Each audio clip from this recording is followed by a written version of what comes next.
Footballers are expected to enjoy a lifetime of luxury, or at least survive till they are very old.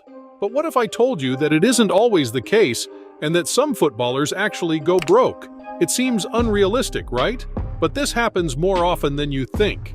In fact, statistics has shown that nearly 40% of Premier League players declare bankruptcy after retirement. So in this video, we'll be telling you about some of the footballers that went broke after making millions. Let's get into it. Paul Merson. Merson was known for his exciting career at Arsenal between 1985 and 1997, and I'm sure this guy would have earned enough to own his house, have various cars, and at least live life comfortably for a long time. But with retirement in 2006 came the harsh reality, which Merson was about to realize. You see, Merson had a gambling addiction, which had made him lose millions in the past. He had been to rehab to improve, but soon, Merson would be back to his old ways.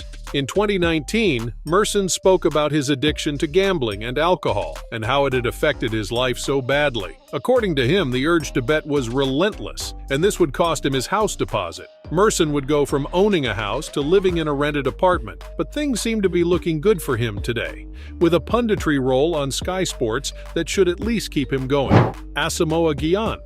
I'm sure most people can't forget Gyan. You know, the guy that missed a penalty against Uruguay that would have seen Ghana become the first African country to reach the World Cup semis, at least until Morocco did it last year. In 2018, the former Sunderland striker, who used to own a very expensive golden Rolls-Royce, claimed that he had only £180 in his bank account and he could no longer provide for his family. Very sad for a guy who used to earn £227,000 per week at Shanghai SIPG. But now, retirement was here, and the money had dried up. Eric Djemba Djemba. The most notable part of his career was when he played for Manchester United as a midfielder. The former Cameroon international played alongside the likes of Cristiano Ronaldo and Ryan Giggs at United, and would end his career with a short stint at French fifth-tier club Chateaubriand.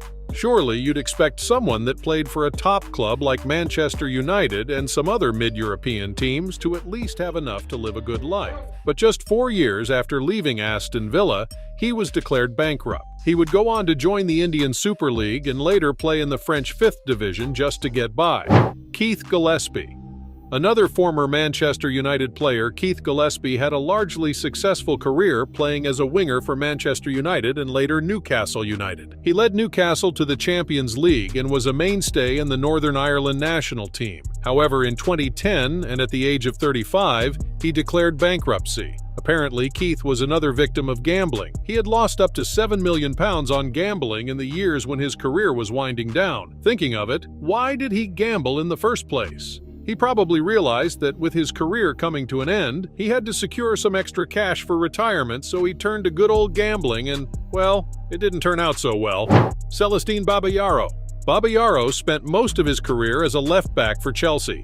He was a major part of an emerging Chelsea team. He moved to Newcastle in 2005 after losing his place in the team due to the steady form of talented LB Wayne Bridge. He would spend 3 years at Newcastle before moving to the MLS side LA Galaxy, where he would only spend 3 months. He retired officially in 2010, but just 1 year later, the Nigerian had gone bankrupt. The reason for his bankruptcy is not known, but it seems like Babayaro didn't do a good job of managing his money. Maybe it was a gambling addiction or just some failed investment. One can only guess what happened.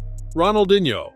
I'm sure you've heard this name a couple of times. I mean, this guy won the Ballon d'Or in 2005 and was part of a very exciting and dominating Barcelona side. Although his best years were behind him when he moved to AC Milan in 2008, he was still showing signs of his impressive talent. And over the years he played for both Barcelona and AC Milan, Ronaldinho sure accumulated a lot of money, as was seen in his lifestyle. He had exotic cars, a large mansion, and the Brazilian loved to party.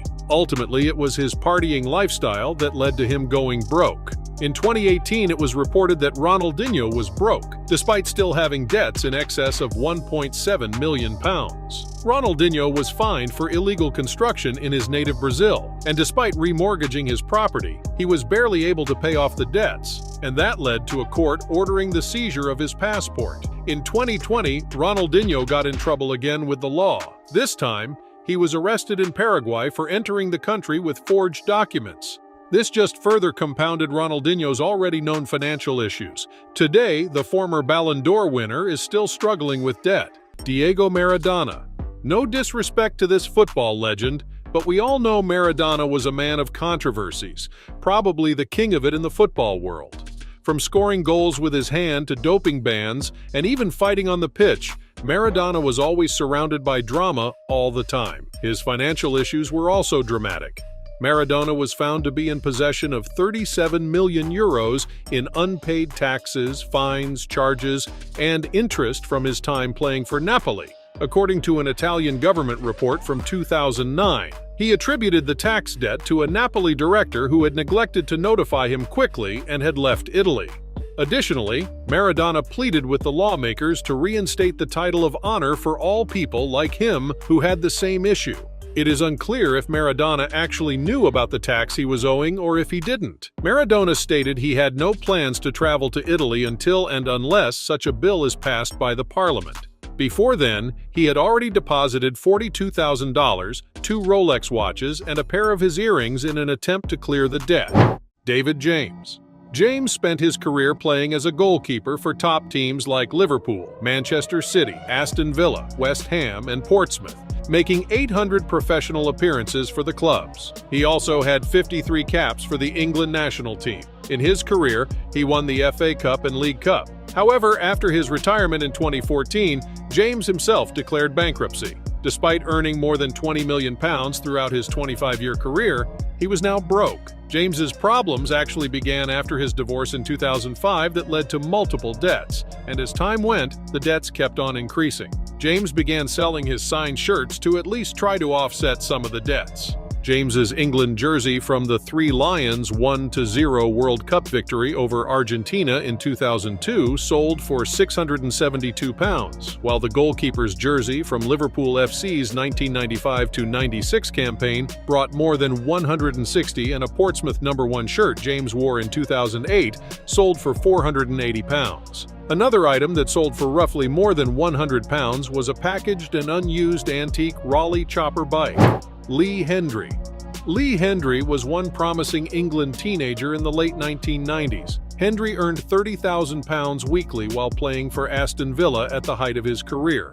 He spent 11 years at the club, featuring 251 times and scoring 27 times, as he led Villa to the League Cup twice. On December 27, 2012, Hendrie was officially declared bankrupt. He lost almost £10 million in a disastrous real estate deal, which contributed to his bankruptcy, and he also led a luxurious lifestyle, which only made his situation worse. Due to his compounding problems, Hendrie attempted suicide twice, but somehow he survived. His divorce was one of the contributing factors to his financial issues and his 2 suicide attempts. Today, Lee Hendrie works as a pundit for Sky Sports.